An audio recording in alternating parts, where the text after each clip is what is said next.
deemaa ture qurxummii nyaachaa turanii wajjiniin idoonii reenyu jedhaa turan sana yeroo sana hafuuraa wajjin deemaa ture moo qaamaan?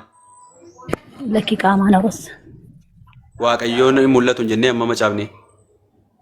Mul'ata kakuu haaraadha. Inni bar kakuu haaraa keessatti kakuu haaraatti nuuf jedhee du'eera mirga baatee inni nama moofaadhaan nama dubbiste kaate. Kakuu moofaadha inni duraa. Inni nama dubbiste kaate moo? Inni ammaa kakuu haaraa keessatti dhuguma mirga baatee. Xiimitoos kakuu moofaadhaa? Xiimitoos kakuu haaraadha. Kakuu haaraa keessatti maarree kan waaqayyoon homtinuu takka hin argine hin jennee amma? Kakuu haaraa keessatti mirga baasaa jira gaafa ni deebi'ee dhufu malee arguu hin dandeenye. Argame moo hin argamne ree Yesuus osoo hin argin ajjeesanii ree Yesuusiin? Ajjeefameera miti ree. Hin mul'atu jedha kan waaqayyoon mul'atu hin jennee bakka ammatti dubbiste kaate homtinuu takka waaqayyoon hin argine hin jennee amma? Innaa gaafa ni deebi'ee dhufu arguufi amma hin argina. Gaafa sana hin arginee jirri siin jedhe gaafa sana hin arginee jirri. Gaafa arganiiti miti kan isaan ajjeesanii fannisan. Waaqayyoon mul'atu jedha kan bakka tama dubbiste kaatetti immoo. Kootu akkasitti ni maati warra kakuu moofaa fi onnatti hin fidin kakuu haaraadhaan dhala isaati. Kakuu haaraa keessatti Xiimitoos kakuu haaraadha gobozii koo maal taate? Xiimitoos amma dubbisnee kaan irratti inni kakuu haaraadha maal jedhaa? Waaqayyo duwwaatu hin du'u inni ifa homtinuutti dhihaachuu hin dandeenye keessa hin jiraata namni takka isa hin argine jedha. Takka waaqayyoon namni argine jiru jedha. Isa arguus hin danda'u jedha. Yesuus Kiristoos immoo fannifame naan jennee ammati. Akkamitti fannifama ree osoo waaqayyoon ta'e waaqayyo namatti mul'atu jechaa jira macaafni. Adeellee akkasitti miti lakki. Yeroo sanatti biyya lafaa roroo deddeebi'aa turetti warri arganiiru. Waaqayyo miti kanaaf argani kaa waaqayyoon mul'atu jedha kan macaafni. Namni takka waaqayyoon hin argine dha bara. Lakki kaa. Ittiin maatiin amma ni akka kootti hafuuraan waaqayyo wajjin oliin hangala nan karadda garuu fooniin nan agarre. Hafuuraan siin hin jenne waaqayyoon takka namni hin argine jechuun waaqayyoo qaamaan namatti mul'atudha. Lakki kaa. Qaamaan mul'ateera ajjeesaniiru miti oroo sanatti argamee. Hin mul'atu akkamitti waaqayyoo miti akkas taanaan waaqayyoo miti jechuudha kan Yesuus Kiristoos. Woyi waaqayyooma. Waaqayyooma. Namni takka waaqayyoo hin argine hin jedhu macaafni amale keessaa kunnuu bakka san. Maaliif keessaa kunna? Namni takka isa hin argine isa arguus hin danda'u jedhaa jira bara. Waaqayyoon eenyu takka arge? Lakki akkamitti akkanitti wangeela sana keessa galeessi kun na ba'ee dubbise maaf yoo jette yoo natti dhuftee ni iyyitiin jaallattu macaafa qulqulluun harkatti. Irraa ifanna boosa isa afuricha irraa rukunnaa nuti rakkoo tokko. Dhugaasii jedha sirriitti siinii kan ture garuu akka itti waan macaafa qulqulluu dubbisuun qaba halkan horoo rafu malee. Ansiifan dubbisaati naa akka jedhu macaafni namni takka isa hin argine jedha. Isa arguus hin danda'u jedha maal jechuudha akka jechuun. Akka jechuun egaa. Amma yeroo kanatti. Fooniin arguu hin danda'u. Kanaan dura immoo hin arga jechuudha. Yeroo gadi immoo argeetiyyuu qabee fannisee bismaaraan rukuteetiyyuu ajjeesaa achi ka'ee immoo hin argu jechuudha. Akkas jechuudha? Yeroo sanatti sirriidha qaamaan hin jira biyya lafaarra garuu amma. Yeroo sanatti argee ammaan argu jechuun maal jechuudha? Yeroo sanatti immoo foonii jira kan biyya lafaarra amma garuu nuuf jedhee du'ee immoo. Waaqayyo miti inni fooniin ala sana waaqayyo miti? Waaqayyoodha. Akkamitti argama waaqayyoon argamuu jedha asirratti? Lakki akkas miti hiikasa inni kamne malee innatu sirriitti siin hiikaan jiru malee turre ishii macaafa deebiseen banaa yoo isheen natti dhuftee. Kana sirriitti afaan oromoo hiikta afaan oromoo maalitti hiiktaati gobozii? Adeemni hiikaa mataa isaatii qaba jechuun amma jechuudha yeroo kanatti waaqayyoon arguu hin danda'u ija foonii. Akkana qoy afaan oromootiin kuufi macaafa. Lakki hiikaa mataa isaa danda'ee qaba ka dhugumaan ija fooniin arguu hin danda'u amma kanatti amma ni gaafa deebi'ee dhufutti. Kanaaf Yesuus maaliif fooniin nu fedhe? Yesuus maaliif fooniin nu fedhe? Nuun birmaduu baasuudhaaf. Yaada kaasee sila waaqayyo fooniin mul'atu artamti achi yaada kaasee immoo dhufee duraan fooniin. Dursa dhufee fooniin erga oroo fooniin dhufee duraan. Kottu sitti nima. Achii kee kana booda mul'adhu dee. Mul'ata ganaa yeroo dhufutti.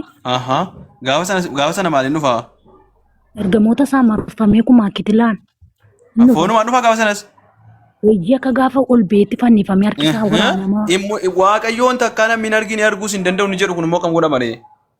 Lakki. Kottu sitti nima.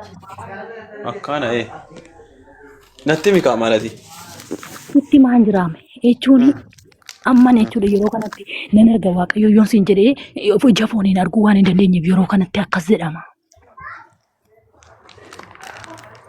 Gara fuulduraatis arguu hin danda'u jedha macaafa jira lafa.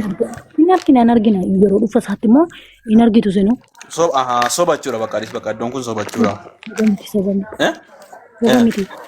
Soba miti yeroo jechuun hafuuraan malee amma ni deebi'ee dhufutti dhuguma ija fooniin arguu hin dandeechu. Wait, maaramin almost temti. Ustazi. Jarri Yesuusin hafuuraan argamu fooniin argan jedhin waaqayyoodhaan. Fooniin mul'ate jetti beekaa. Fooniin mul'ate keetu yoo wangeela dhugaadha moo wangeela dhugaa dubbatamoo isii dhugaa dubbata kam fudhana dubbii isiiti moo dubbii wangeerra caafamee jiru? Wangeela dhugaa dubbata. Okay, hayyee goobata. Wangeelli waaqayyoon hin mul'atu jedhe moo ni mul'ata jedhe? Kurmeechi gararraa isaati kaasee isin kuttannaa na dogoggorsaa obboleettii tantoo nurraa gabaabsi dubbisne wangeela kana osoo hin dhalatiinis dubbisne waan jedhe wangeelli Ximooxiyoos isa duraa boqonnaa lakkoofsa 16 waaqayyo duwwaatu mul'atu jechuun maalatnu waan biraa hundi ni mul'atu jechuun miti maal jette waan sin jedhe waaqayyo duwwa mana kana keessa kiristaanni amane qofa duwwa dha jedhe kabiraan jira jechuudha. Jecha duwwaa jiru sigalee duwwaa maalatnu duwwaa jechuun maal jechuun waaqayyo duwwaa jechuun afaan oromoo maali? Duwwaa jechuun waan keessa jiru jechuudha. Waaqayyo duwwaa jechuun maal jechuun yoo? Waaqayyo duwwaa afaan oromoo sigala? Kunoore mata duree isaa reefuun kunoo sirriitti argachaa jira. Isin ol akka aboo mata duree sin gaafan obboleettii tantoo mee dhaggeeffadhu afaan oromoo tosiif hin galooti. Waaqayyo duwwaatuun argamu jechuun maal jechuun waaqayyo duwwaa bakka tanatti maal jechuun bakka tanatti duwwaa kana maal itti fade duwwaa jechuun? Waaqayyo duwwaatuun bu'eedhaan waaqayyo ofiisaaf qopheessa. Obboleettii afaan oromoon beektu ati guyyaa keessa afaan oromoo barattee moo oromoodha ati guututti? Dubbisaan jira miti oromoofamaaf afaan oromoon adeebisi waaqayyo duwwaatu hin mul'atu jechuun maal jechuun waaqayyo duwwaatu mul'atu jechuun maal jechuun duwwaa jechi duwwaa bakka kana hin haayiki duwwaa jechuun maal jechuun haayiki bakka kanatti maal jechuun? Duwwaa jechuun kan hin beeknetu waan waa keessa hin jirredha. Oo kanaafuu waaqayyo waan waaqayyo keessa hin jirre jechuudha asitti? Adeelle. Maal jechuun haayima iyyee bakka kanatti? Waaqayyo duwwaatu inni ifa oomtii itti dhiyaachuu. Duwwaa kana qofa naayima bakka kanatti maal jechuudha? Jechi duwwaa bakka kana jedhu afaan amaariffaan dubbistaati? Waaqayyo hafuura waan ta'eef waaqayyo duwwaatu hin du'u. Obboleettii kana sin gaafanne hafuura kee dhaabi. Waan sin jedhe waaqayyo duwwaatu hin du'u waaqayyo duwwaatu mul'annu yeroo jedhu duwwaan bakka kanaa maal hiikti maal argisiifti? Jechuun of danda'aadha. Nama afaan oromoo beeku fida galatoomeetti baga mokkorte afaan oromoo baradhu dura. Maammadii keessa itti farrat. Lee Maammed. Amale tirfiin dubbatiin. Arrabsoo dhiis intalo. Deemi ta'ee rumi tiktook irraan taa'ini. Amale nusi arrabsaa. Ongeela maal dubbistaami? Nuti arrabsaa jiru. Yesuus Kiristoos harmoodhaa ture mi? Harmoodhaa ture? Eessa argite sammuu natti miidhageensi dubbisa? La ani lesiin kenna wallahi ragaa amma sii kenna amma sammaa sii kenna arman oone Yesuus. Naa kenni kaa macaafa qulqulluu keessaa beektaa?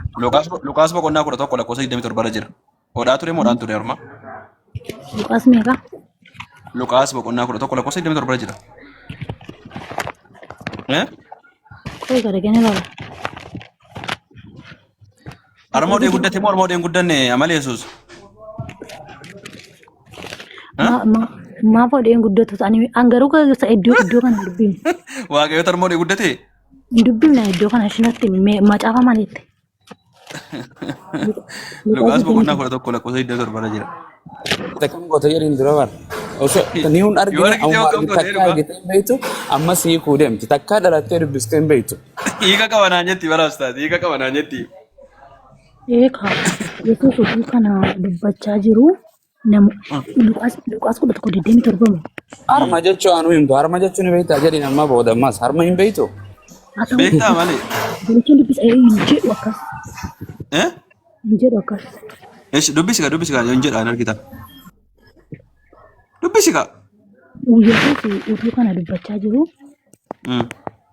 namoota achi turan keessaa dubartiin tokko sagalee ishee dhageessiftee gadameessi si baatee fi harmi ati ootee haa gammadan jette. Yesuus harmoo dheeraa miti?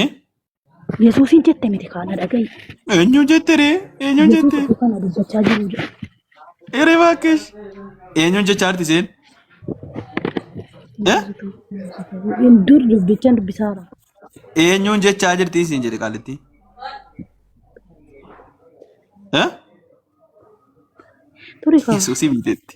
Eh? Daamiin jechaa jirti. Daamiin jechaa jirti.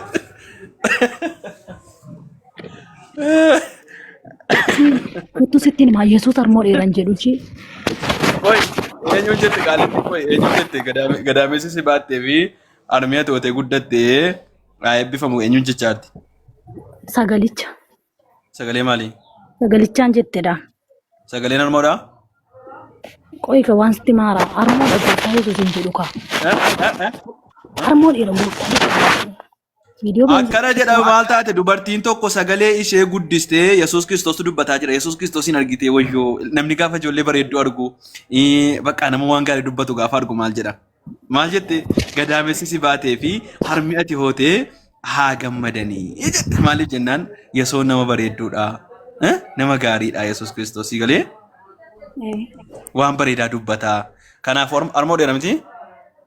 Harmoo dheeran jedhuun jedhe naamani. Maal taate harmiya tootee guddattee gadaamessi si baatee haa eebbifamu jetteen hin qaalittiin.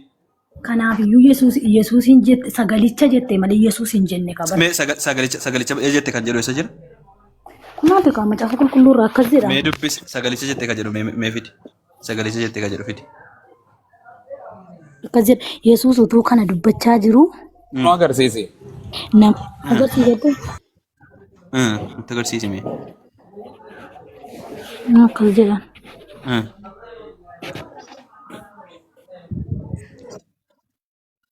Bira deddeebii dubbisi sagalee. Mee sagalicha bakkee na agarsiisi. Kunoo Yesuus utuu kana dubbachaa jiru namoota achi turan keessaa dubartiin tokko sagalee isaa dhageessite gadameessi si baatee sagalee maali itti deebii dubbisi kaayii? Sagalicha dhageesseefi hin ariifatiin an harkattiin qabin kaa.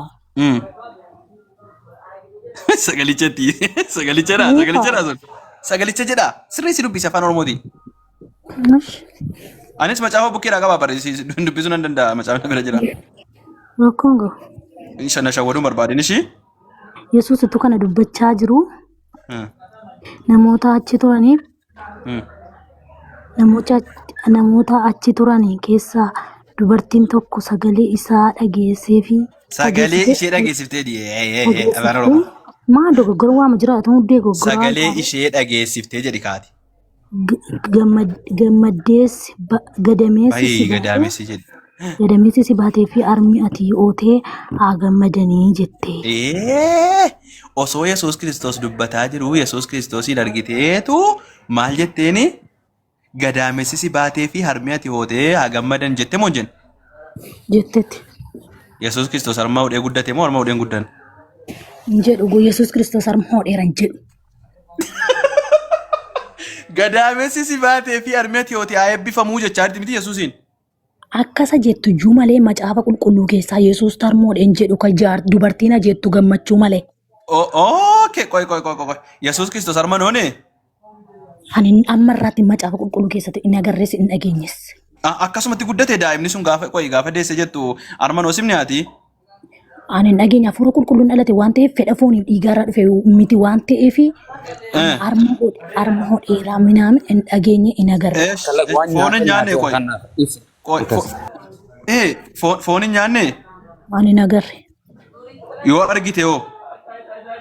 Naatti mika dhaqeen argaa hin agarre. Yoo argite hoo siin jedhe yoo argite hoo? Kottu garuu sitti waan tokko sitti moo? Yoo argite hooyin siin jedhe. argite Eh. yeroo biyya lafaarra deddeebi'aa ture sanatti Mm. nyaachuus inna dhuguus hin danda'a. Hin danda'a. Armoo dhuu. Innaan lakki harmoo dheeran jedhu macaafa qulqulluu keessaa nan baase. Ishi koi isa kana fudhatin. Yoo Yesuus Kiristoos qurxummii nyaachuus argite maal goota ree? Qurxummii yoo nyaate. Maarree maaf hin nyaatu? Biyya Arma lafaarra maaliif hin oolu? Koi arma maaliif hin oolu? lakki fedha fooniif dhiigarra namni. Qurxummiin fedha foonii miti? Adeellee man hin beeku fedha fooniif dhiigarraa hin dhumne gooftaa Yesuus waan ta'eef harmoo Koi dheeraa waan qurxummiin fedha fooniiti moo fedha fuuraati?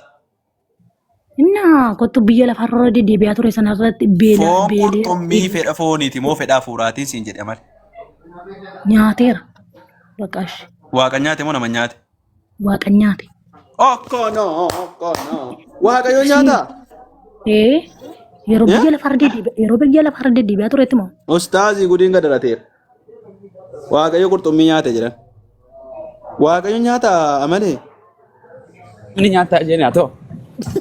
Isitti nima biyya lafaarra yeroo deddeebi'aa turetti amanni foon qaba. Nama teenuuf jedhee dhufe mitiree? Bifa namaa jechuun. Ati nyaata nyaacharta ammati? Ati nyaata nyaacharta? Maaf hin nyaaddu reema? Waaqayyo si keessa nyaata atis nyaata nyaattaa? Kottu si nama har'a miti miilaa isa darbe naasa hin ga'a. Amma fuuraan jira. Jechuun waaqayyo keessa nyaata atis nyaatachuudha nyaata? Kottu kaa yeroo sanatti dhukkubsataa fayyisaa oolee hojii gurguddaa hojjechaa jiran dhiibotan beelaa. Dadhabee achumaan dhukkubsataa qusee fayyisee dadhabee? Eewuni yeroo inni dhukkubsataa fayyisaa ture achumaan dadhabee nyaate moo maal nyaate? Yeroo inni dadhabeettu abbaa isaatu humnataaf dadhabina osoo hin taane dheeboteera. Garuu namni Waaqa itti dabalaa wayyoo ammas itti dabalaa jirti. Waaqayyo dheebotaa? kottu sitti nima yeroo sanatti dheeboteera beeleera kan Waaqayyo moo? garuu kan dheebuu baasu kan beela baasu hin argamne badaa. Qoy waaqayyotu dheebotee waaqayyotu dadhabee? Lakki waaqayyo dadhabaa miti waaqayyo. Yesuus Kiristoos dadhabeera naan jenneeti? Hin dadhabne lakki hin jenne. Maalaan humna kootiin homaa tokko gochuu hin danda'u hin jenne Yesuus? Inna abbaanas ana keessaa ilmi ana abbaa keessaa abbaan immoo ana keessaa isin. Waa'ee wal keessaa siin hin jenne Yesuus Kiristoos dadhabee fa'aa akkasitti boqotaan turre yeroo karaa deemu fa'aa dadhabee akkasuma afaan isaatiin immoo humna kootiin homaa gochuu hin danda'u hin jenne Yesuus? Inna isa erge humna qaba kaasa isa ergeetu humna qaba. Yesuus humna qabuma? Yesuus humna qabu? Qaba humna isaa amanati. Humna abbaa Hin dadhabu maaliif humna kootiin homaa gochuu hin danda'u maaf jedhee? Eewuni Yesuus. jechuun humna abbaan isaa ergeef irraan kan hafe Ofii isaatii maaliif humna dhabe waaqayyoodha naan hin jenneeti siin jedhe? waaqayyoodhe Maaliif humna dhabe ree? qaba humna. Humna kootiin homaa gochuu hin danda'u dheen gobooti. Adeellee. Adeellee miti Yohaannis boqonnaa 5:30 jira. Yohaannis boqonnaa 5:19 jira. Jechuun yoo abbaan isaan gargaaree humna ofiisaa abbaa gochuu waan hin dandeenyeef garuu. Maaliif waaqa miti inni waaqa naan jenneeti sila? Waaqayee. Waaqni humna isaatii waa gochuu hin danda'u ree? Hin danda'a. Yesuus immoo hin danda'u ree? Yeroo sanatti immoo nama foon uffatee jira waan ta'eef dhugumaan dadhabuus hin danda'a. Foonti tulfaate? Lakki. Amma maal tooruma faarsootaa gaafasii taate. Ati maaliif dhugaa mormita cannaqamtee achi fiiddee mana madaamii keessa? Anollee iddoo tokko taa'een uffata dachaasaa sitti hasaara dachee. Maaliif dhugaa mormita ija keetiin argaa jirta? Macaafa ofii keetii dubbisaa jirta. Maaliif mormitaati? Lakki kaa. Waaqayyoon du'u jechuu argite immoo Yesuus Kiristoos qurxummii nyaate isee kana bichaa xiqqoosee akka manuu wayitaati. Lakki kaa. Ammoo walumaa galatti. Assalamualaikum. Waalaikumsalam. Dubbadhaa ustaazii kun tuutaan mucaa. Boqonnuma reefu takka ittiin deema.